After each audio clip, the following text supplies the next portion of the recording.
How will the AI GAIN Act impact Nvidia's $5 billion investment into Intel?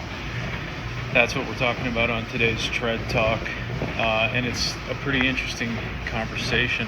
Initially, I was curious as to how a company like Nvidia could purchase that much of a company like Intel in a way that wasn't potentially crossing like competitive bargaining. I don't know what word I'm trying to use here, but law helping to protect consumers from folks colluding, to make the most money they possibly could, and did a little bit of research on it, and I guess it does make sense that one company can invest in another company. And when you break down what Nvidia is hoping to accomplish with Intel,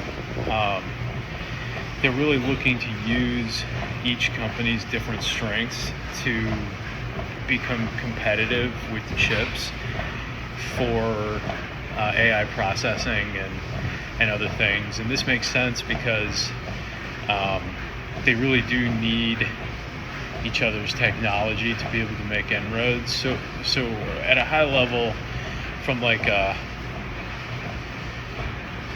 competitive economics perspective, it does actually make sense that they would work together on this, because they both are kind of in a position that is not leading, and they need to make progress, and they both have elements of the progress.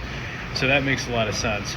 Then in reading about that element of things, I got into the AI GAIN Act, which is kind of twofold. There's two elements to it. There's one element that says that American companies producing chips need to prioritize fulfilling American orders first from a competitive standpoint.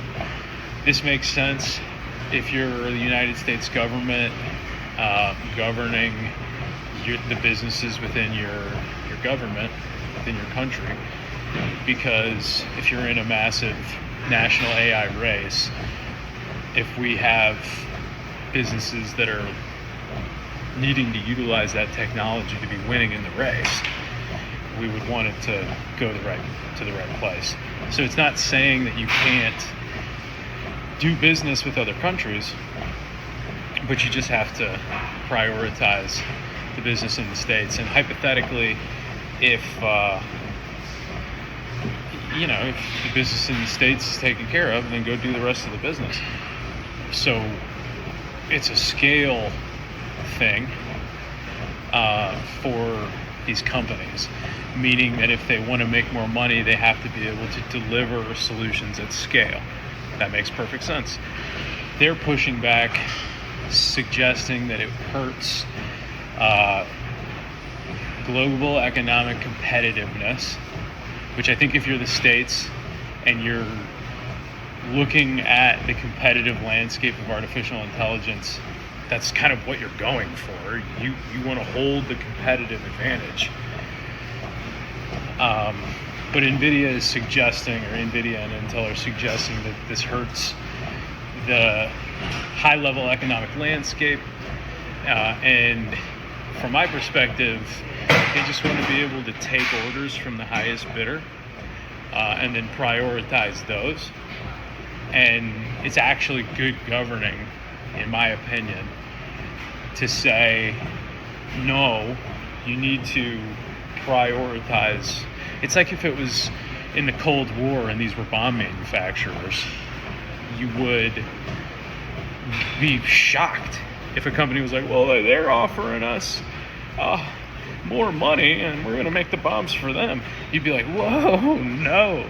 And it's not exactly that extreme, because it's going to be bombs blowing up, but the competitive advantage of having high-powered AI in overriding security systems and overriding elements of the economic sector can be just as destructive.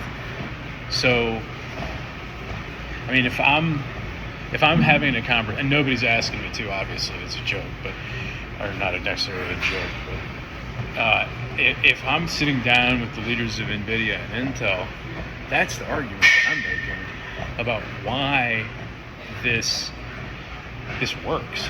And then you say, if you want good margins, set your price high in the States, so that certain people can afford to work with you.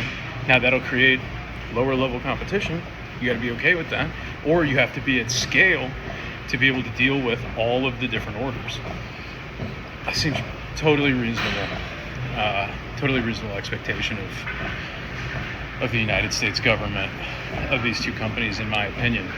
Let me know what you think. Curious, how should this be handled? Oh wait, the second piece, my bad. The second piece is an element. So there's the AI Gain Act, and then there's a second piece that basically is prioritizing stopping selling of chips. It's basically like preventing there being a black market for chips. So it's the legislation saying, like, if you don't follow this rule and then you sell to these people anyway without fulfilling these orders first, here's these repercussions. And I think it's wise of them to have had that foresight as well, because obviously that happens. So we'll see how it shakes out, and let me know what you think.